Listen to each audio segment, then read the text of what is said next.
अस्सलाम वालेकुम नाज़रीन और सामीन, कैसे हैं आप सब लोग। उम्मीद करता हूं आप सब खैरियत से होंगे। जैसा कि आपको वीडियो के उन्वान से ही अंदाज़ा हो गया होगा कि आज हम आपको कुदरत के एक ऐसे निज़ाम के बारे में तफसीलात से आगाह करेंगे जिनको जानकर इंसान की अक्ल दंग रह जाए। मैं हूं आपका मेज़बान मोहम्मद उमर परवेज़ और आप देख रहे हैं हमारा YouTube channel heaven of knowledge.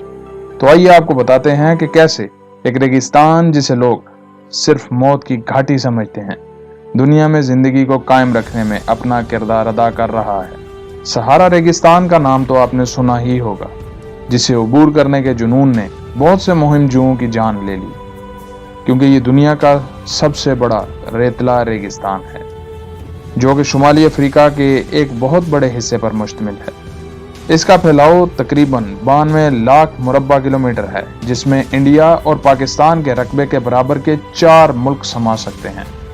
जबकि इसके मुकाबले में दुनिया का सबसे बड़ा जंगल अमेज़न रेन फॉरेस्ट है, जो कि बरआज़म अमेरिका के एक बहुत बड़े हिस्से पर मुश्तमिल है, जिसका कुल रकबा 70 लाख मुरब्बा किलोमीटर है और ये सैकड़ों इकसाम के जानवरों और परिंदों का मस्कन है। ये जंगल फिजा में ऑक्सीजन के तनासुब को बरकरार रखने में अहम किरदार अदा करता है।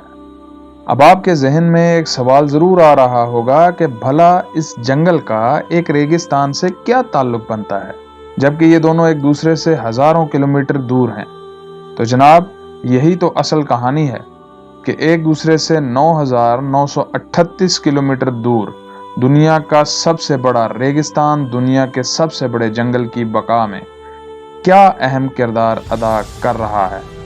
इस अजीब ताल्लुक के बारे में इंसान को 2007 में मालूम हुआ, जब नासा के साइंसदानों ने कैलिप्सो सैटेलाइट के जरिए गर्द का एक बहुत बड़ा तूफान देखा, जो कि रेगिस्तान के दामन से उठा और 9,938 किलोमीटर दूर बहरे ओकियानूस को अबूर करते हुए अमेज़न के जंगलों में जाकर थमा। ये एक गैर मामूली वाक़या था जिस पर तहकीकात का फैसला किया गया और फिजाई कुर्रा के साइंसदान होंग बिन यू की सरबराही में एक टीम तश्कील दी गई।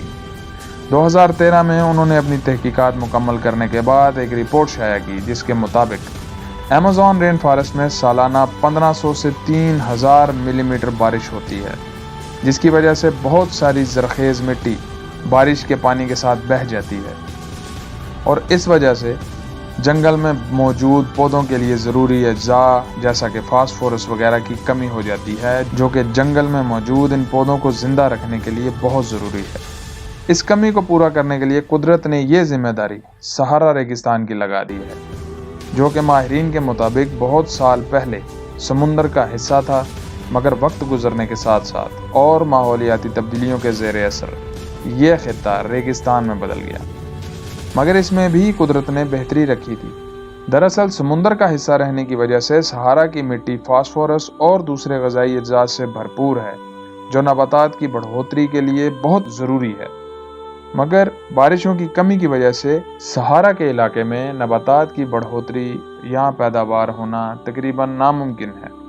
सहारा रेगिस्तान में मौजूद फास्फोरस और ग़िज़ाई अज्जा से भरपूर ये मिट्टी वहाँ पर तो नबातात की बढ़ोतरी में कुछ अहम किरदार अदा नहीं कर सकती, मगर ये अमेज़न में मौजूद दरख्तों और पौधों की ज़िंदगी के लिए आब हयात का काम करती है। इसलिए कुदरत ने हवाओं की ये जिम्मेदारी लगाई है कि वो इस मिट्टी को सहारा के रेगिस्तान से उठाकर अमेज़न के जंगलों में पहुँचाए, ताकि ये जंगल पौधों की ग़िज़ाई अज्जा की कमी की वजह से ख़त्म ना हो जाए। सालाना 22 लाख टन मिट्टी सहारा की रेगिस्तान से हवाएं उठाती हैं और अमेज़न के जंगलों तक पहुंचाती हैं। ताज्जुब की बात यह है कि ये मिकदार भी बिल्कुल उतनी ही है जितनी सालाना बारिशें अमेज़न जंगल से बहाकर ले जाती हैं। क्या ये खूबसूरत इंतज़ाम है कुदरत का।